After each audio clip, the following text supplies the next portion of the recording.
I once met this old 80-year-old man, and he sat me down and told me, "Son, let me tell you something."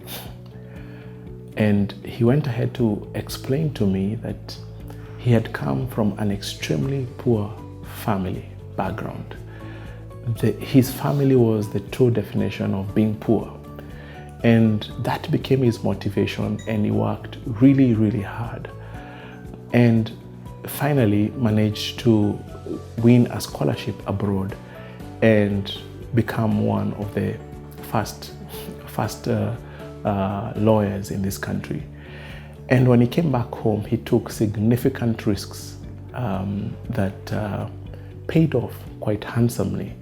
And at that point in time when I was meeting him, he was obviously an extremely wealthy man. And he told me, "Son, I have only one regret." And his regret is that his children were not interested in moving forward the wealth that he had spent his entire life building. And the lesson I took from this was that we must not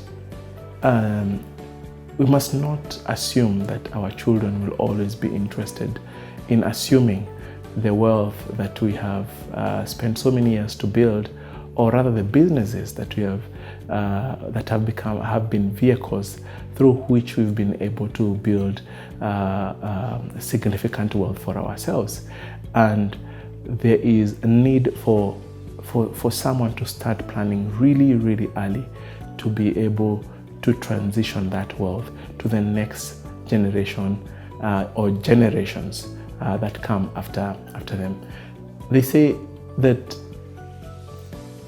to whom much is given, much is required. And to be wealthy is an extremely privileged status, but also an extremely demanding one. And in the last few videos, I have spent time explaining to you as my audience the steps of gaining financial freedom, which we identified to be build your lifestyle wealth, and then build your security wealth, and then finally you build your aspirational wealth. In today's video, I will be addressing the fourth and the final kind of portfolio, which I call legacy portfolio, that I believe every individual and family must have. My name is Pius Mugo, the Managing Director of Nabo Capital, and you're watching Invest in Africa.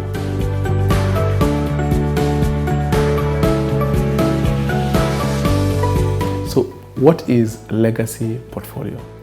Legacy portfolio is where we start addressing the wealth, the portion of your wealth or the portion of your portfolio that will be transferred to the next generation, together with the income that comes with it. Now, there are two kinds of activities here, and the first one is estate planning. And around estate planning, we ask ourselves one question: so to whom will the wealth be transferred to? And naturally, most people, they want their wealth to be transferred to their children. But again, not everybody has children. When you do not have children, then what we have seen, many people would say, when their time comes to an end on this earth, then the portfolio or their wealth should be transferred to a charity. So that's around estate planning, and that's where people tend to write wills and all manner of things that or documentations that help in successfully transferring wealth from one individual to the next. The second aspect that we normally look at here is what we call wealth transfer. And here the question that we normally ask ourselves is, how will the wealth be transferred from the current holder of the wealth to the next generation that will be holding that particular wealth? And there are questions around who then will be managing or overseeing that particular wealth. And it's a sad thing that life is finite, and as much as you can be so successful, a time will come that you can no longer be able to oversee that particular portfolio. So the question here is, who will oversee, who will manage that portfolio going forward? And as I said earlier, it is not always obvious that children will be willing to take over the reins and run that particular portfolio. And here, when we are helping you to put together your legacy portfolio, then your wealth manager is the one who will be overseeing your portfolio. Your wealth manager is the one who will be helping to protect that portfolio, not to deteriorate, and therefore protect all the hard work that you have put in up to that point in time. The manager also will be helping you, or helping that particular portfolio and the generation that will be owning it at that point in time, to continue growing that particular portfolio. The other aspect that comes out under wealth transfer is tax.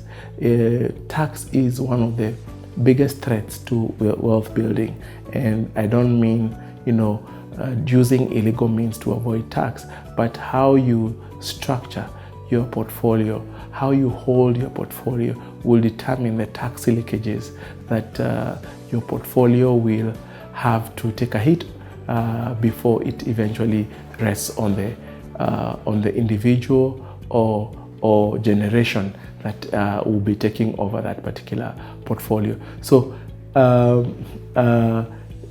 around tax, we normally then would ask ourselves, what sort of vehicle will you use to carry that particular that wealth forward? And there are quite a number of options here. Very popular ones are foundations. Very wealthy people find it easy to continue their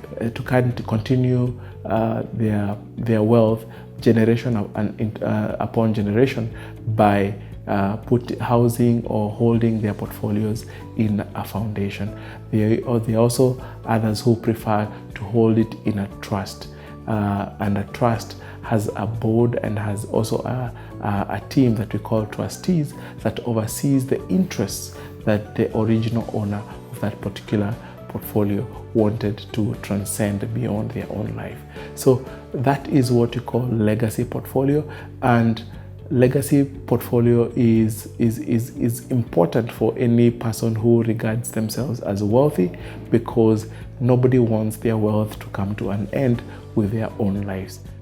So thank you for watching. I hope this video has helped you to appreciate the importance of having a legacy portfolio, so that you can continue, that your hard work can continue to be felt into future generations after you. Please feel free to engage us. You can come to Nabo Capital at International House, 5th floor. You can write to us an email. You can also engage us on our various social media platforms, and we'll be able to revert to you quite swiftly as you start your journey of building your portfolio with purpose. My name is Pius Mugo, the Managing Director of Nabo Capital, and you're watching Invest in Africa.